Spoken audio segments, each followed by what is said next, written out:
Meron pong isang malaking balita ang lumabas matapos pong iulat ng World Economic Forum na ginagamit na ang XRP Ledger or XRPL para sa tokenization ng DEP. Ibig sabihin, hindi lamang simpleng cross-border payments ang kayang gawin ni XRP. Unti-unti na siyang pumapasok sa mas seryosong bahagi ng global financial system. Kaya ayan po ang siyang ating pag-uusapan sa video na ito.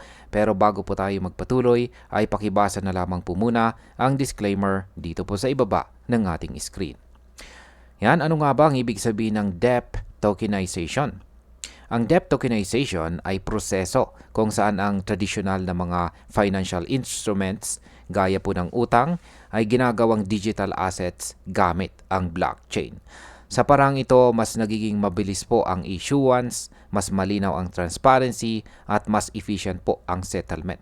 Kaya sa market impact, ang pagkakasama po ng XRPL dito ay nagbibigay ng kumpiyansa sa mga investors na may tunay na gamit sa XRP sa malalaking market. Posible pong magdulot ito ng dagdag na demand sa token lalo na kapag lumawak ang paggamit ng tokenized DEP. Ngayon ay bakit po ba mahalaga ang ulat ng World Economic Forum? Ayon po sa report ng WEF, ang tokenization ay makakatulong po para baguhin ang private equity markets at bigyan ng mas malaking access at efficiency ang mga institution. Ang mas nakakatuwa pa rito ay nakalista mismo ang XRP Ledger bilang isa sa mga ginagamit na platform para sa ganitong klaseng innovation. Kaya sa market impact, ang pagkilala po ng WEF kay XRP ay nagsisilbing validation na ginagamit ito sa totoong mundo at hindi lamang sa speculative trading. Ito po ay pwedeng magbukas ng pinto para sa mas malalaking financial institutions na magtiwala kay XRP. Ano naman ang pahiwatig ng pagkakasama ng XRPL sa tokenization ng DEP? Kung titignan po natin, napakalaki ng DEP market sa buong mundo at ito po ay umaabot sa trilyong halaga.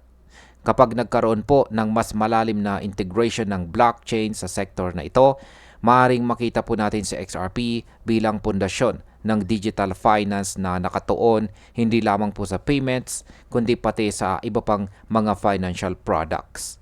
Kaya sa market impact, kapag lumawak po ang adoption ng XRPL sa DEP markets, maaaring makita po natin ang mas malalakas na paggalaw sa presyo ni XRP. Ang ganito pong klaseng paggamit ay nagbibigay po ng long-term bullish sentiment para sa token. Ngayon ay ano naman ang kahalagahan nito para sa mga investors ng XRP? Para po sa mga taga-suporta ni XRP, malinaw na lumalabas na hindi lamang siya limitado sa cross-border payments. Ipinapakita po ng XRPL ang versatility nito sa iba't ibang klase ng tokenization.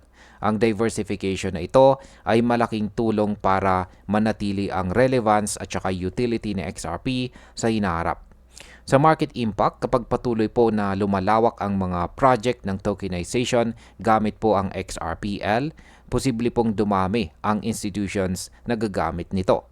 Sa uli, tataas po ang demand at maaari itong magdulot ng price growth na higit pa sa nakasanayan sa retail speculation. At ayan, bilang panghuli para po sa akin, napakalaking bagay na mismong ang World Economic Forum ay binanggit ang XRP Ledger sa usapin ng tokenization DEP. Ibig sabihin, hindi na siya basta coin na ginagamit lang sa trading, kundi isa ng bahagi ng seryosong usapan tungkol sa future ng global finance. Kapag lumawak pa ang ganitong adoption, makikita po natin sa XRP na mas tumitibay ang posisyon bilang mahalagang asset sa tunay na ekonomiya. Gayunpaman, dapat pa ring maging maingat tayo dahil wala pang malinaw na detalye kung gaano po kalawak ang implementation. Pero sa kabuuan, ito po ay isa sa pinakamalakas na bullish signal para kay XRP.